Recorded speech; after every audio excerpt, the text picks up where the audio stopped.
Ok, pessoal, agora nós vamos ver os temas de geografia. Nós vamos ver o que é geografia, o espaço e paisagem, percursos da geografia. A geografia ela se modernizou bastante, viu, pessoal? Da década de 80 para cá houve uma evolução no modo como a geografia é estudada, assim, que foi muito benéfica, principalmente para quem está na escola atualmente. Tanto faz no ensino fundamental, no ensino médio, nas faculdades mesmo, porque antes a geografia, a geografia e a história, na verdade, elas visavam só o Oriente, o Ocidente não era bem visto, tá? Não se falava muito no nosso Ocidente, ou seja, no continente americano. A ênfase maior era só a Europa, tá? Europa, Europa, Europa, Europa. Então, hoje em dia, a geografia serve também como a geografia crítica, tá? Nós vamos falar das sociedades, nós vamos entender melhor como que um lugar, como que ele é, como que é o espaço desse lugar, mas também nós vamos entender como que as pessoas que vivem nesse lugar se comportam, como que são as sociedades, as relações sociais desse povo, tá? Isso tudo nós estamos vendo dentro de geografia. Temos o tema Terra, nosso espaço, movimento de rotação, movimento de translação, tá? Esses são os temas da aula de hoje. Então, vamos começar aqui. Isso. Aí, o espaço geográfico é o resultado da relação do homem, da natureza e o trabalho. Todo lugar que você estiver é considerado um espaço geográfico, tá certo? Quando fala em paisagem, tem muita gente que pensa que quando fala em paisagem é só a natureza, uma floresta, um rio, isso é uma paisagem. Não, a paisagem, o meio do meio ambiente é tudo aquilo que nos rodeia. Por exemplo, eu estou numa paisagem modificada, né? Uma paisagem transformada pelos seres humanos, que é uma sala construída com tijolo, cimento, areia, concreto e assim vai, tá? Mas todos os lugares se refletem uma paisagem, tá? Mas essa paisagem pode ser natural ou modificada pelos seres humanos. Então, vamos ver aqui o desenvolvimento da geografia. A geografia, ela vem do grego, tá? O termo geografia vem do grego, que vem de geo, terra, grafia, estudo, ou seja, o estudo da terra. Então, os romanos, eles fizeram a descrição do seu imenso império através da geografia. A expansão dos domínios árabes, houve o avanço da cartografia, surgimento de relatos climáticos, onde chovia, onde era seco, onde era frio, onde era quente. Grandes navegações, conhecimentos geográficos serviram para ampliar territórios europeus no século XVI, nas expedições com naturalistas, botânicos, geógrafos. Aí os princípios da geografia, princípio da extensão, o fenômeno ocorre em uma área delimitada. O princípio da analogia ou comparação, delimitada a área deve se comparar a outras áreas, né, buscando semelhanças e diferenças. Nós já vimos dois princípios aqui. O terceiro, da causalidade. As causas ou fatos observados devem ser explicados, ou seja, tudo que modificar, tudo que deixar marcas no ambiente precisam ser explicados. Por exemplo, aconteceu aquele tsunami, se não me engano foi em 2011, 2012, que devastou o continente asiático, né? Muitos países asiáticos ficaram invadidos pelas ondas dos mares, né? Então, o que houve?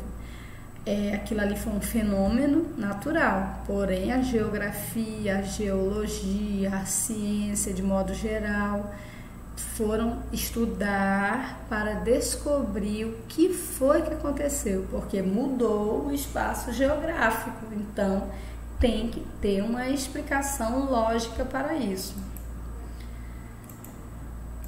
Então, princípio da causalidade, que eu já expliquei, né? Princípio da conexão ou da interação, todos os elementos da superfície terrestre se relacionam, físicos e humanos, todos,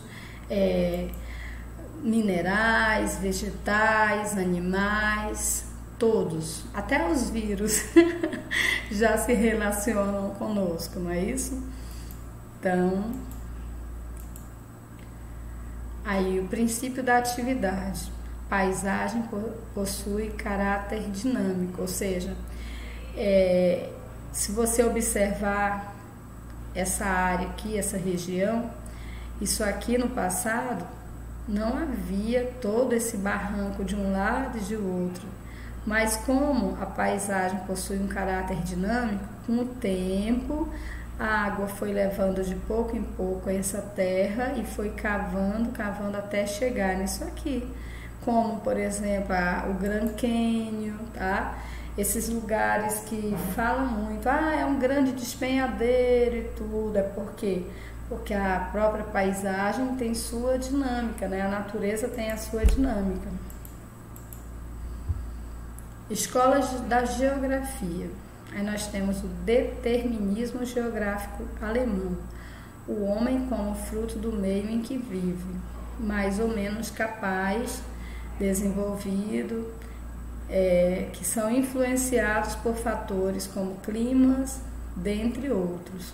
Exemplo, habitantes de planícies seriam agricultores, de regiões litorâneas seriam pescadores. Nem sempre, né? Hoje em dia nós sabemos que isso não tem nada a ver, tá? O que ele queria dizer aqui é que uma pessoa que nasce próximo ao litoral, né, próximo às praias, a um rio, no caso, ele vai ser pescador. Nem sempre, tá? Que hoje em dia as pessoas sabem que não funciona dessa forma. Talvez lá no passado, no tempo primitivo, talvez sim. Mas hoje, atualmente, a gente sabe que não tem nada a ver, tá? Aí nós temos aqui, os habitantes de planícies seriam agricultores. Também não diz. Hoje em dia a gente sabe que esse pensamento está um pouco desatualizado. Nem sempre acontece isso. Aí, o problema do Nordeste do Brasil é a seca. Frase determinista, ou seja, esse ponto de ideia aí da geografia determina que alguma coisa é por algum motivo e acabou. É como se as pessoas não pudessem lutar contra aquilo e resolver, encontrar um novo modo de resolver. Por exemplo, a seca do Nordeste, ela tem jeito? Tem. Infelizmente no Brasil a seca do Nordeste ela nunca foi resolvida. Não é porque digamos que o clima determina que as pessoas tenham que ser daquele jeito e acabou, não. É porque existe muito roubo no Brasil. Os governantes da região Nordeste, eles sabem como desenvolver escavação de poços artesianos, semi-artesianos. Eles sabem que tem como minimizar os problemas por causa da seca no Nordeste, mas infelizmente a maioria não faz isso. O que faz mesmo é desviar os recursos que estão há muito tempo voltados para a região Nordeste e que acabam sendo utilizados para outras previsões, talvez, que não são tão importantes como resolver o cotidiano nordestino.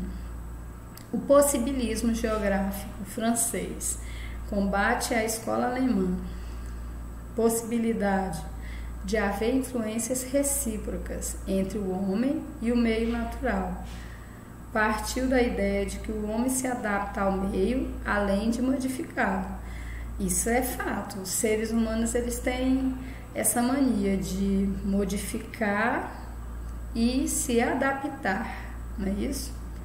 Além de se adaptar ao meio, ainda modifica. A natureza exerce influência sobre o homem, mas este escolhe e modifica os diferentes espaços que poderiam ou não ser aproveitados de acordo com suas necessidades. Grande expoente Vidal de la Blanche. O subdesenvolvimento seria superável após o contato com o gênero de vida das civilizações europeias desenvolvidas. Eu não concordo muito com esse camarada, não, e eu tenho que fazer uma crítica ao pensamento dele. Quando fala que um grupo de pessoas que vivem num determinado lugar e digamos que a cultura deles é menos atual talvez do que a nossa, esse pensamento dele, ele acredita que essa civilização com a cultura menos atualizada, ela vai sofrer um impacto e vai desenvolver mais com o encontro de uma cultura mais atual, mais civilizada, que eles querem dizer. E eu não vejo desse modo.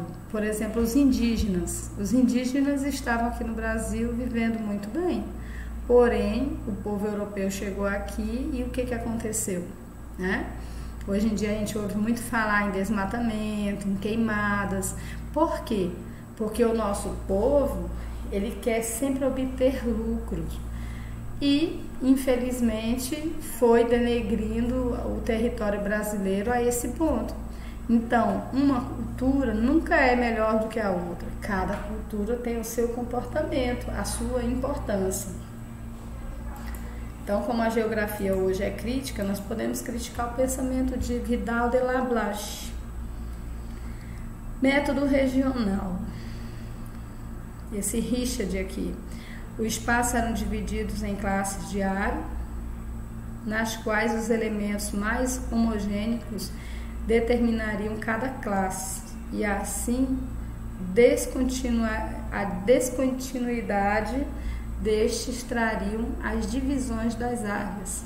Este pensamento geográfico ficou conhecido como método regional. O método era comparar regiões segundo o critério de similaridade, ou seja, o que tinha de igual e o que tinha de diferente, né?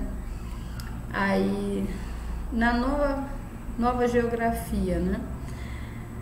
O pós-guerra mundial, pós-segunda guerra mundial, os modelos matemáticos servem para analisar o espaço, agir sobre a natureza e fortalecer os investimentos do Estado em regiões homogêneas e funcionais através dos meios estatísticos. Aqui, pessoal, já fala sobre a importância dos números, né, da matemática dentro da geografia. Por exemplo, todos os dias nos jornais falam quantas pessoas morreram, por que morreram, se eram pessoas da terceira idade, se eram pessoas que tinham doenças crônicas. Esses números, eles são, digamos que, assustadores. Eu particularmente não gosto desses números, mas eles são importantes para que os governos dos estados, dos municípios ou do país mesmo possa se organizar e entender o que está acontecendo. Quem que nós temos que atender primeiro realmente? São as crianças, são os jovens, são os idosos, são as pessoas que têm doenças crônicas, tá? Então tem que observar, esses números servem para isso. A natureza era tida como objeto do capital acumulado sobre as orientações do avanço econômico e a necessidade de explorá-la, pois o processo industrial necessitava constantemente de matéria-prima. Vocês não estão lembrando de algum assunto parecido com a colonização, né, lá de história, onde o espaço brasileiro, o espaço americano, ele foi colocado pelo povo europeu como um espaço que eles tinham que explorar para poder aumentar o seu mercado, para que eles pudessem vender, para que eles pudessem absorver matérias-primas e assim sucessivamente.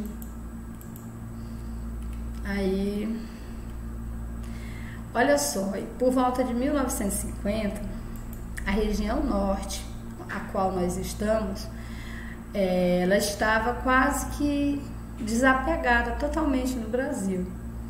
O Brasil estava só para o sul, para o sudeste e o nordeste, principalmente aquela faixa litorânea. E a região norte ficava ali, solta. E o que aconteceu? Os países que estão à nossa volta começaram a ficar interessados, tá? Em fazer parte, em pegar esses territórios, essas terras brasileiras que estavam sem muitos brasileiros e tomar para eles. Aí o que o Brasil fez? Tá? Só existiam os índios nessa região. O que o Brasil fez? Começou a divulgar que a Amazônia precisava de nós, tá? E que prospere com a Amazônia, ou seja, prosperar, ou seja, o povo aqui da região sudeste, da região sul, eles sabiam plantar, sabiam colher, tinham boas técnicas para plantações, porém, eles não tinham terras, O que aconteceu? O Brasil incentivou o povo da região sul e sudeste a virem para cá. E olha só, chega de lendas, vamos faturar. Isso aqui eram propagandas da época, tá? Resultado, o pessoal vieram e os índios tiveram que capar o gato, mudar de costumes, e assim foram diminuindo as aldeias, as tribos, porque como vocês já sabem, as terras indígenas, elas não têm ainda documentos, os índios não têm documentos de suas terras.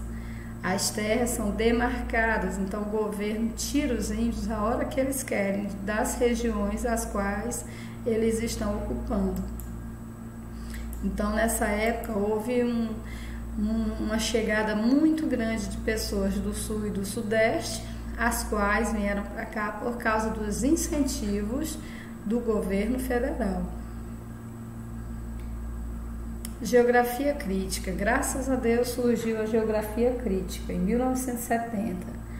Aprofundamento das questões sociais, analisar as condições sociais no espaço. Aí nós começamos a perceber a importância de falar dos grupos das diferentes nações, como são, por que são, como que se comportam, por que um grupo de pessoas pensa dessa forma, por que um grupo de pessoas faz isso. Isso aí já é um jeito de estudar os grupos sociais junto com a sociologia, percebendo as mudanças geográficas e os impactos que essas mudanças geográficas traz para as sociedades. Aí, principais críticas às correntes anteriores são: os modelos em que elas se apoiam são insuficientes para explicar a realidade. Os modelos encontram-se afastados da conduta real do homem. A nova geografia não se preocupa com a resolução dos problemas sociais. Aí nós temos aqui a pesquisadora chega, né? E pergunta para a mãe dos garotinhos aqui: todos têm acesso à rede? Aí a mulher responde: não, todos eles dormem no chão. Isso é uma crítica que dá certinho para os tempos agora de pandemia, né? Porque tudo agora é pela internet, pelo celular, pelo computador, e a maioria das pessoas ainda não tem esse acesso. Eu, por exemplo, não tenho. Olha aí, para eu resolver os meus problemas com vocês com essas videoaulas, eu tenho que vir aqui para a nossa escola. Então, daí vocês entendem. Aí, o Yves Lacoste, ele fala o seguinte: ele propõe uma geografia mais atuante, que possa ser melhor compreendida para que haja uma efetiva intervenção na realidade social. Já no Brasil, o grande nome da geografia crítica foi Milton Santos, que publicou os primeiros trabalhos da nova escola nesse país. Aí ele dizia uma frase muito interessante, ó: existem duas classes sociais, as que não comem e as do que não dormem porque tem medo da revolução dos que não comem. É o pessoal que tem medo de ser até roubado, né? Então eles ficam acordados com medo. Poxa, quem está com fome corre o risco de me roubar, então deixa eu ficar acordado aqui. Isso é uma crítica pesada. Aí nós temos os tipos aqui de escolas geográficas, tá? Para vocês observarem, se precisarem para fazer aquelas pesquisas no livro. Aí os conceitos geográficos. Aí espaço geográfico é formado pela paisagem, pelo lugar e pelo território. O que é paisagem? Tudo que nós vemos e o que nossa visão alcança é paisagem, não apenas forma de volumes, mas também cores, odores, movimentos, sons. Tipos de paisagem: pode ser natural ou humanizada. Essa humanizada aí é uma palavra que está sendo colocada atualmente nos materiais de geografia, que corresponde à questão de modificada, transformada, tudo que é feito pelos seres humanos, né? Eles estão colocando agora humanizada, um jeito mais carinhoso. As paisagens que não sofreram interferência antrópica, ou seja, a interferência humana: trechos de florestas de difícil acesso, áreas desérticas, regiões polares, altas montanhas, fundo dos oceanos. Esses são os lugares que não sofreram ainda interferências antrópicas, ou seja, interferência nossa. Aí nós temos aqui, olha, o que é território?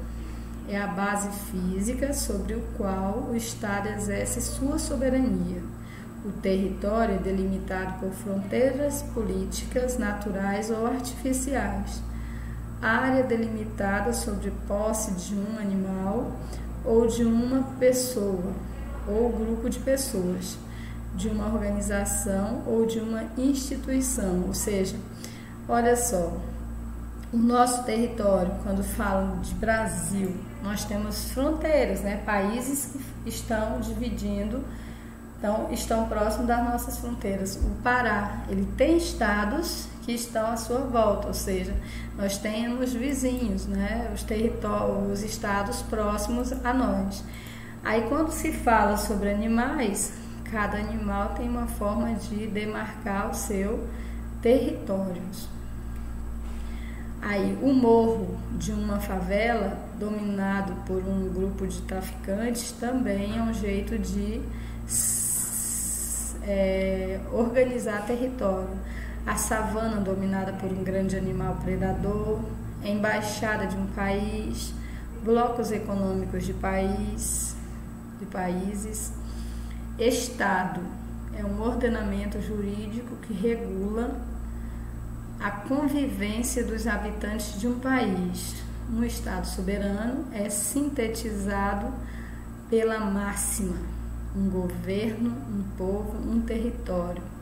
Aí forma-se o quê? Uma nação, que é o coletivo de humanos com características comuns: língua, cultura, religião, etnia, e assim vai. Nós estamos numa nação chamada Brasil, tá? Aí nós temos... Agora nós vamos falar da nossa localização, do nosso lugar, do nosso espaço no universo, na galáxia, no sistema solar, no nosso planeta Terra. Rapidinho aqui. Olha só, universo, galáxia, sistema solar, Terra. Nós começamos do grande para chegar no pequeno. Aí nós temos universo ou cosmos, é o estudo, é tudo o que existe, é um conjunto de milhares de milhões de galáxias. Aí a nossa galáxia, Via Láctea, as galáxias, o sistema solar onde nós estamos aqui girando no nosso planetinha aqui em volta dessa estrela maravilhosa que é o Sol. Aí o sistema solar, tem uma observação interessante sobre o sistema solar, é que nós estamos aqui, né? Mercúrio está aqui, Vênus aqui, a Terra bem aqui.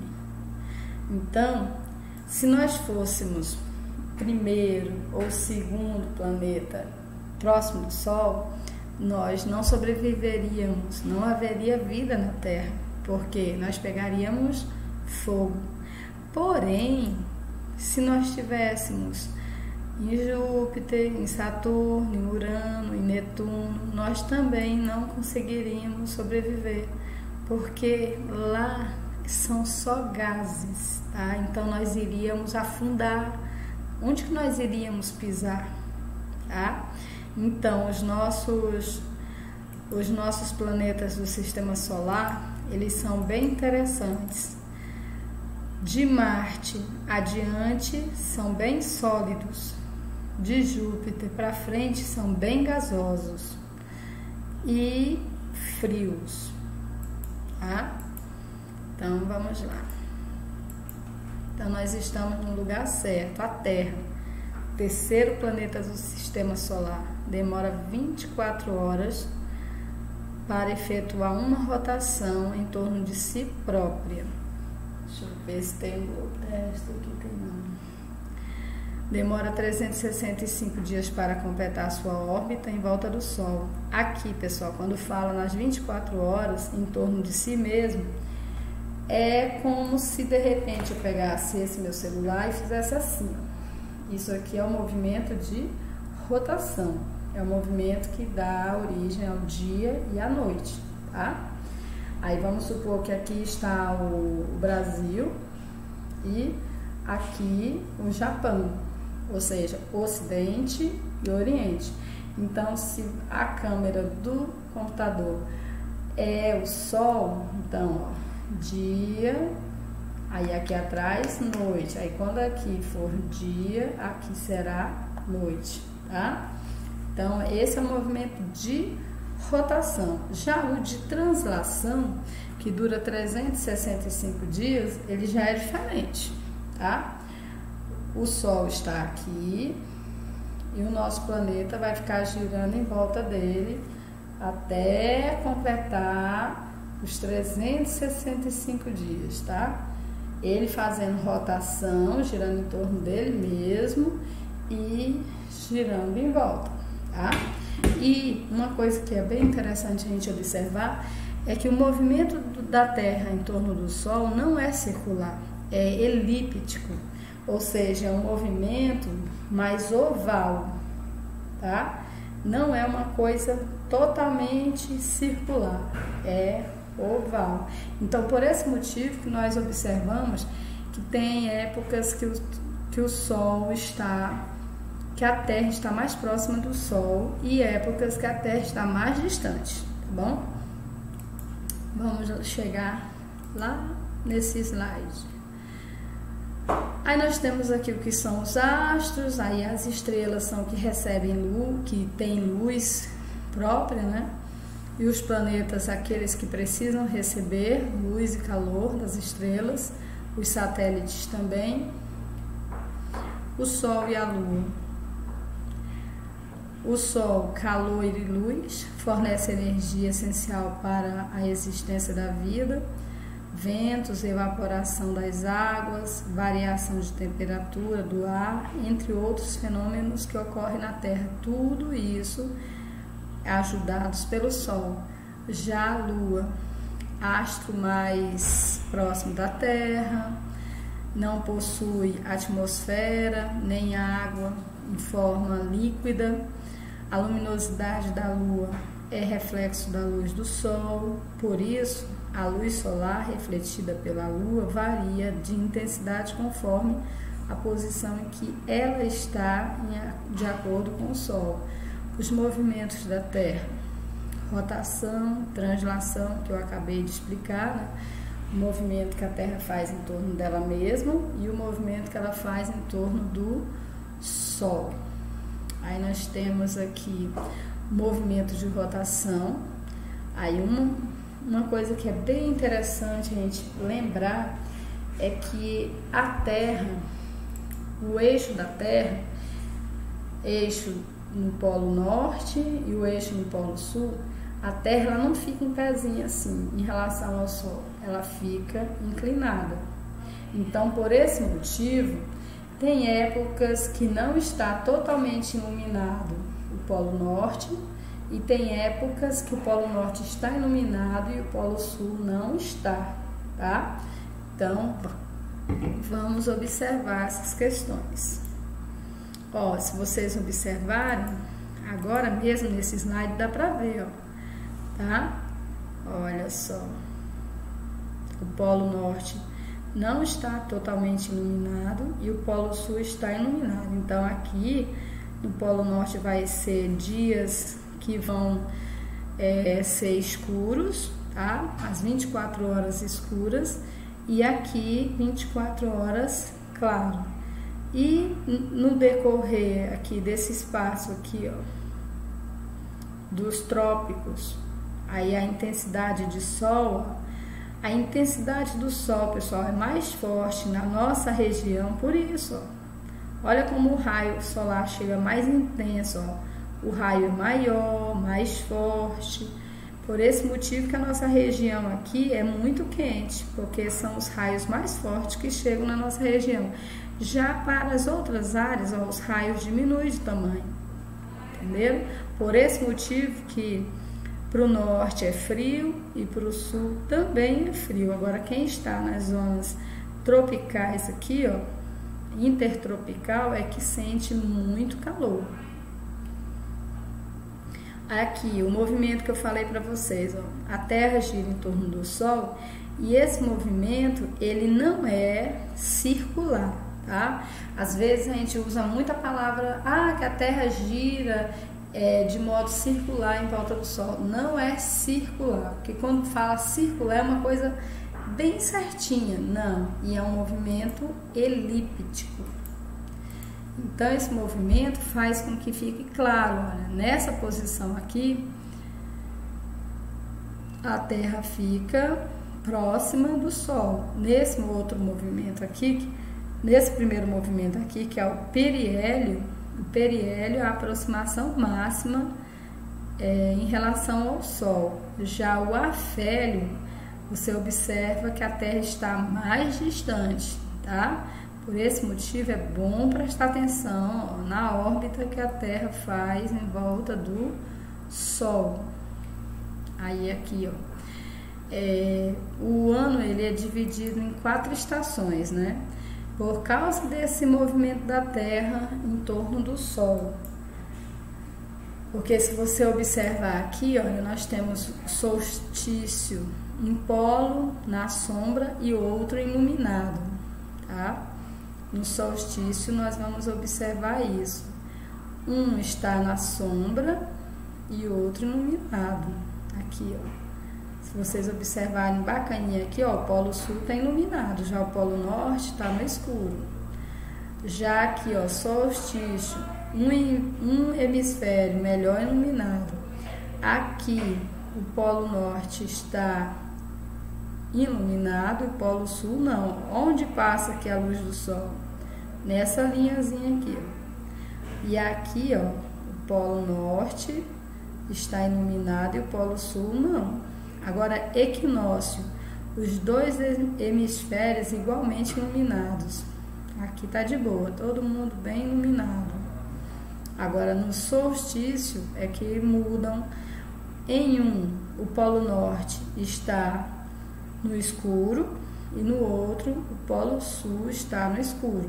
Quando o Polo Sul está no escuro, o Polo Norte está no claro. Quando o Polo Norte está no escuro, o Polo Sul está no claro. É só vocês observarem essas questões, tá certo? Isso aqui é muito interessante. No Polo Norte vivem os ursos polares, que hibernam, passam muito tempo dormindo. O tempo que é inverno para eles é total escuridão, eles dormem. Passam esse tempo todinho dormindo e quando volta o sol aparecer, aí eles saem, vão se alimentar, vão caçar e assim sucessivamente. Do mesmo jeito, lá no Polo Sul, quando é inverno, fica um total escuridão. Quem sofre com essa escuridão toda, esperando o sol aparecer novamente para buscar alimentos e tudo mais, são os pinguins, tá? Aí nós temos aqui, ó, uma imagem que mostra mais claramente como o eixo da Terra é inclinado, tá? Olha a diferença aqui. Aí você vê, ó, nessa imagem o Polo Norte não está sendo iluminado e o Polo Sul está todo iluminado. Então o Polo Sul aqui vai ter 24 horas de dia direto e aqui 24 horas de noite direto, tá? Em compensação, nós aqui vamos ter nossos dias com nossas 24 horas completas, dividido dia e noite, bonitinho. Olha aqui, ó, verão no hemisfério norte. Aqui, ó, o hemisfério norte agora é verão, tá tudo iluminado. Em compensação, o Polo Sul está todo no escuro. A claridade tá daqui pra cá e aqui tá escuro, viu? Aí nós temos também temas para a gente observar, que são os fusos horários. Vocês já devem ter observado que os horários no mundo são diferentes. Isso porque existem os fusos horários, tá? A cada 15 graus, 1 hora a mais ou a menos. Aí eu organizei o material aqui para mostrar para vocês, onde fala aqui, ó, um dia, 24 horas, o globo possui 360 graus de longitude, 180 leste, 180 oeste. Aí um fuso é igual a 1 hora, 24 horas, 24 fusos. Um fuso é uma faixa de 15 graus, já que tem 360 graus o planeta todo, dividido vai dar 24 fusos. Aí nós temos tudo bonitinho aqui, o movimento aparente do Sol, sentido movimento aparente do Sol, que a Terra gira. Aí aqui um fuso marcando o sentido do movimento de rotação. Aí nós temos aqui, ó, meridiano central de Greenwich, que é onde marca bonitinho aqui, porque às vezes a gente fala muito na linha imaginária do Equador, não é isso? Só que a Terra, pessoal, ela não tem só uma linha imaginária, tem mais. Tem a linha do Equador, que divide a Terra igual uma laranja no meio, né? Mas tem também a linha de Greenwich, que divide a Terra em hemisfério oriental e hemisfério ocidental, tá? Nós que estamos no continente americano, nós somos ocidentais. Na televisão fala muito, nos documentários, nos jornais, que nós estamos no ocidente. E os países orientais não são apenas os países asiáticos, mas a maioria dos países africanos, a maioria dos países europeus, tá? Os asiáticos é porque o continente asiático todinho está do lado oriental, tá certo? Então, olha, observem bem. Aqui nós temos, ó, oeste, no oeste as horas diminuem e no leste as horas aumentam. E é interessante a gente lembrar que o dia amanhece primeiro do lado oriental. Por exemplo, agora são 17 horas e 23 minutos, agora que eu estou gravando a aula. Lá no Japão, vamos colocar o Japão como referência porque ele está na Ásia. Lá no Japão são 5 horas da manhã e 23 minutos, ou seja, 12 horas de diferença, tá? 12 fusos. Aí vamos. Aí nós temos aqui mais uma organizaçãozinha do nosso mapa. Aí nós temos os fusos aqui que o Brasil faz parte. O Brasil ele tem 4 fusos horários. primeiro, o segundo, o terceiro e o quarto, tá? Nós temos 4 fusos, mas assim, o horário que no Brasil é determinado, assim, que é o horário geral, que funciona para todos, mas é só que a gente sabe que os estados onde o fuso horário é marcado, eles vão ter um horário atrasado em relação a nós. Por exemplo, eu tinha um irmão que morava, se eu não me engano, em Rondônia, e lá tem fuso horário. Aí ele falava pra mim, mana, liga pra mim no horário tal, porque nesse horário é que eu vou estar dispensado, e eu não podia ligar, porque já era muito tarde. Então, essa questão é bem interessante, pessoal, estudar sobre fusos.